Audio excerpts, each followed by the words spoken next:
Hey Jerry, how's it going? Well, we got done breaking down that motor, taking it all apart, laying it on the tables over here, making a big old mess.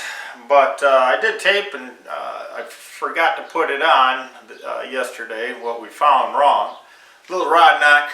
So I'm going to show you the short video that we got. And it's just shows you the sloppy one, which one it was. But yeah, we got a lot of work going on here. Hopefully in a month or so we'll have this all back and looking cherry. So enjoy it. See you back at work, Jared.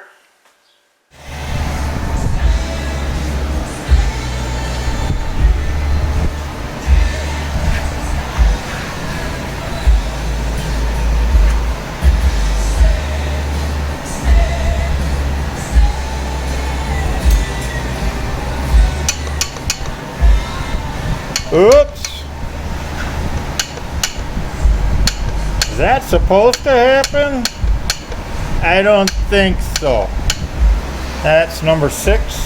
So now we gotta replace that and everything else. All right, more to do.